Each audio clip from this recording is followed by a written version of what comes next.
Feasibility कम है। Reason देखना यहाँ पर, यहाँ देखो ये जो बैक बॉन्डिंग में ऑर्बिटल इन्वॉल्व है, फ्लोरीन का कौन सा ऑर्बिटल होता है जिसमें ये लोन पेयर प्रेजेंट होते हैं? कौन सा ऑर्बिटल है फ्लोरीन का? फ्लोरीन का कॉन्फ़िगरेशन क्या है?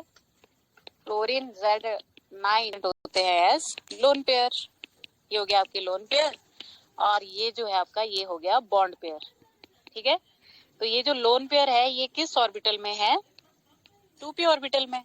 ठीक है, बाहर वाला ही यूज करेगा पहले। तो यहाँ हाँ, तो ये फ्लोरीन का 2p ऑर्बिटल यहाँ पे प्रेजेंट है, और जिसमें बोरॉन ले रहा है इलेक्ट्रॉन, वो कौन सा ऑर्बिटल है? उसका कौन सा ऑर्बिटल है भाई? 2p। इसका भी 2p है, इसका 2p और इसका भी 2p है। तो एनर्जी डिफरेंस अप्रोक्सीमेटली 0 है दोनों में, है ना? जो डेल्टा ई है, एनर्जी डिफरेंस है, दैट इज इक्वल टू 0।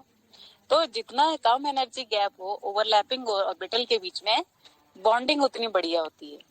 ठीक है, मीन्स जैसे आपके दो फ्रेंड है, मतलब आपके पड़ोस में एक फ्रेंड इतना सा है और एक फ्रेंड इतना लंबा है। ठीक है, लेकिन दूसरे एक और फ्रेंड है, दो बेस्ट फ्रेंड, और उनके बीच में ये है। तो बताओ किसकी ज्यादा अच्छे से बनेगी, पहले वाले फ्रेंड्स की या दूसरे वाले फ्रेंड्स की? दूसरे वाले। हाँ, तो बॉन्डिंग यहाँ ज्यादा अच्छी होती है। हाँ, तो कौन सा ऑर्बिटल आएगा इधर जो इसको डोनेट करेगा इलेक्ट्रॉन? इसका होता है 3p।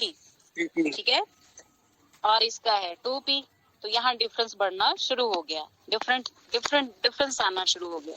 तो यहाँ बैक बॉन्डिंग इतना ज्यादा इफेक्टिव नहीं होगी, इन इफेक्टिवनेस बढ़ जाएगी डाउन द ग्रुप। तो बोरॉन प्रेफर नहीं करेगा, ये बोलेगा भाई रहने दे, मुझे नहीं चाहिए थे। AlCl3 क्या होगा बताइए? शाबाश शाबाश शाबाश। भुवनेश है, बताओ। स्ट्रॉन्गर होगा स्ट्रॉन्गर या strongest? Ma'am strongest. Very good, this is the exact answer, this is strongest acid. ठीक है, ध्यान से सुनना, यहाँ क्या फंडा लग गया अब। ये तुम्हारे भाई ऐसे ट्विस्टेड क्वेश्चन आता है लाइफ में। ठीक, हमने बैक बॉन्डिंग पढ़ ली, अब बैक बॉन्डिंग की कंडीशन देख लेना कि जो दो एटम्स आप बैक बॉन्डिंग करा रहे हो, उन दोनों एटम्स में बैक बॉन्डिंग तभी होगी अगर उनमें से कोई एक एटम सेकेंड पीरियड का होगा। ठीक है, अब जैसे या तो ए एटम सेकेंड पीरियड का हो जाए, ठीक है, या फिर बी एटम, पहली पॉसिबिलिटी ये होगी। दूसरी पॉसिबिलिटी क्या है कि बी एटम सेकेंड पीरियड का हो जाए, तो यहाँ पे बैक बॉन्डिंग हो जाएगी। ऊपर तो हमने बोरॉन के ही कंपाउंड लिए, तो बोरॉन तो उसमें सेकेंड पीरियड का है ना सारे कंपाउंड में, तो सब में बैक बॉन्डिंग आएगी। लेकिन एल्यूमिनियम में क्या ट्रेंड चलेगा? देखो यहाँ पर एल्यूमिनियम थर्ड पीरियड का है, अब खुद है ना, ये है थर्ड पीरियड का, लेकिन फ्लोरीन क्या है इसमें? सेकेंड पीरियड का है।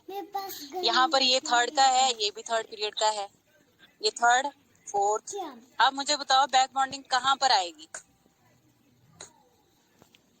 बताइए? AlCl3 में फर्स्ट में।